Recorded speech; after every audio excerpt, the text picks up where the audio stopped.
বিলাসীপাৰা সমজিলা অন্তৰ্গত ৬ নং চিৰাকুটা গাঁও পঞ্চায়তৰ ৫ নং চৰুৱাবাখৰা জংগল ব্লক ৱাৰ্ডৰ ৰাইজৰ মনোনীত প্ৰাৰ্থী হালিমা খাতুনে কাপ প্লেটৰ ছবিত প্ৰাৰ্থিত্ব কৰি ২৪৩৩ ভোটৰ ভিতৰত ৮১৭ ভোট পাই জয়লাভ কৰিছে। তেওঁ স্বামী আব্দুল কাদেৰৰ সৈতে তেওঁৰ সহকৰ্মী বিজয় উলহ মালহৰ পৰিৱেশ দেখা পোৱা যায়।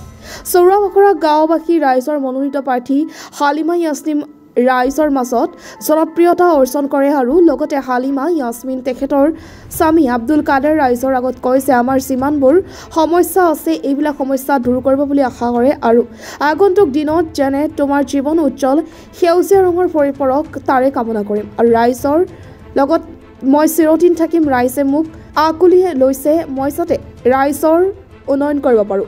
ৰাইজে যেন মোক দুৱা আৰু আশীৰ্বাদ কৰে। চাপৰ শালকুচৰ পৰা মুকলেশ ৱাৰ্লি ৰিপৰ্ট NE24।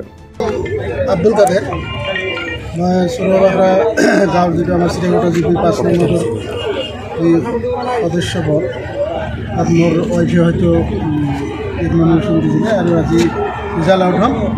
প্ৰায় ২৫০ ভোটত তেওঁ জিত লৈ পেলাই জিকিছে। আপোনাৰ ৱাইফৰ নাম কি? হালিমা খাতুন। হালিমা খাতুন কোনখন পঞ্চায়তৰ পৰা প্ৰতিদ্বন্দ্বী? চিৰাকুটা পঞ্চায়তৰ পৰা। এতিয়া নিৰ্দলীয় প্ৰাৰ্থীৰ কাক সমৰ্থন কৰোঁ? আমি এনেও বিজেপিৰ এক্টিভ মেম্বাৰ।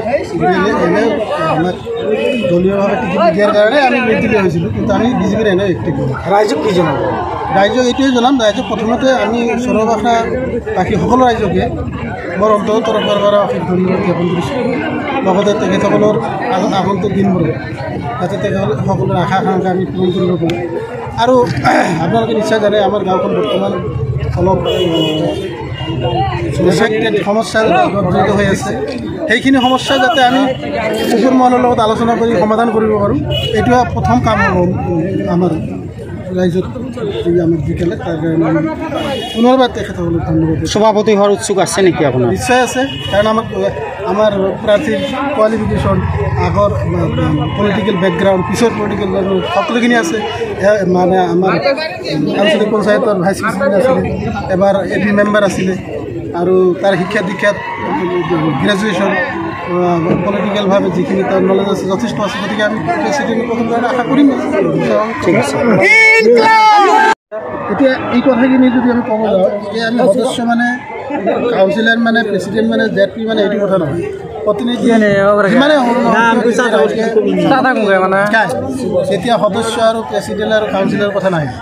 এতিয়া আমি এইটোৱে মানে আমাৰ ৰাইজৰ কাৰণে, যিহেতু আমাৰ গাঁওখনত আমাৰ ৱাৰ্ডত প্ৰায় ২৮০০মান ভোট আছে। আপোনালোকে গম পায় যে এটা মেম্বাৰ সমষ্টিত প্ৰায় ২৮০০মান ভোট আৰু তাতে ৫জন প্ৰতিনিধিত্ব কৰিছে মেম্বাৰ পদত।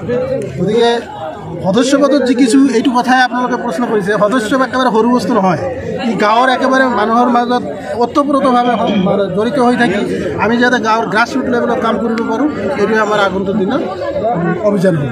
ঠিক আছে।